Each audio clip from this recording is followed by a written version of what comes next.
ఇక్కడ ఏమంటాడు చూద్దాం. యోబు గ్రంథం 26:7. శూన్యమండలము పైన ఉత్తర దిక్కున ఆకాశ విశాలమును ఆయన పరిచెను. శూన్యము పైన భూమిని వేలాడదీసెను. ఏం చేశాడంట? శూన్యము పైన భూమిని వేలాడ తీసెను.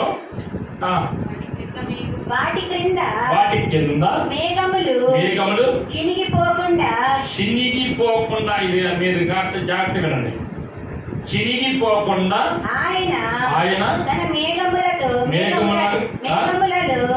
నీళ్లను బంధించెను. ఎంత చేశాడు? మేఘం పేపర్లు అయ్యి మేఘాలు అది గాలి లాంటి మేఘాలు ఒక పొగ లాంటివి.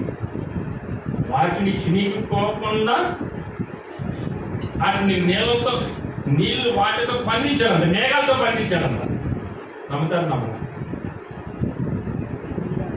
నమ్మకం ఏం చేస్తామండి? ఏమంటే ఇప్పుడు 3 రోజులు బట్టి వారం బట్టి వర్షం పడుతుంది, ఎక్కడో తాగుతుంది, సంవత్సరంలో తాగుతుంది, సంవత్సరం ఇప్పుడు నీళ్ళు తాగుతుంది, నీకు తీసుకొచ్చి మంచిలు ఇస్తుంది.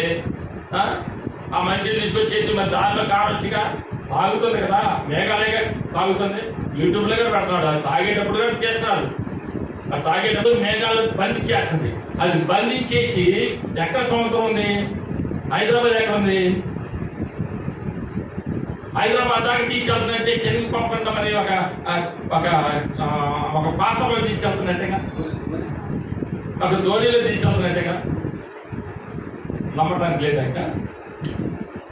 హైదరాబాద్ దాకా వెళ్ళి ఇక్కడ ఏడా కుడుతున్నా, ఇక్కడ ఏడా కురవట్లేదు, హైదరాబాద్లో కురుస్తున్నా అనుకున్నాం. ఇప్పుడు ఇక్కడ ఫోన్ చేసి హైదరాబాద్లో వర్షం అవుతుందయ్యా అంటారు.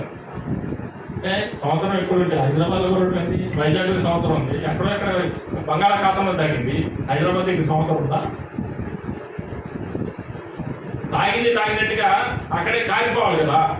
కారిపోకుండా దాన్ని మేఘములతోటి బంధించి ఒక వస్త్రంలో బంధించినట్లుగా, వస్త్రమైన కూడా చినిగిపోతామని చెప్పేసి వస్త్రంలో కాకుండా ఒక మేఘాలతో ఒక పాత్రను తయారు చేసి ఆ పాత్రలోకి వాటర్ తీసుకొని ఆ వాటర్లో నుంచి అదవుతుందా, ఆ వాటర్ తీసుకొని ఆ మేఘాల్లో నుంచి తీసుకొని వెళ్ళిపోయి పొద్దుల్లో కురిపిస్తున్నాడు, గుంటూరులో కురిపిస్తున్నాడు, హైదరాబాద్ లో కురిపిస్తున్నాడు. చెప్పండి, మేఘాలు కూడా దేవుడి యొక్క మాట వింటున్నాయి, దేవుడి మాట వింటున్నాయి, నీళ్లు మోసుకొని వస్తున్నాయి.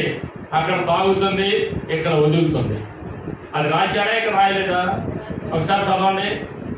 వాటి కింద మేఘములు చినిగిపోకుండా ఆయన తన మేఘములలో నీళ్లను బంధించాను. తన మేఘములలో నీళ్లను బంధించను. స్తోత్రం చేద్దాం. హల్లెలూయా.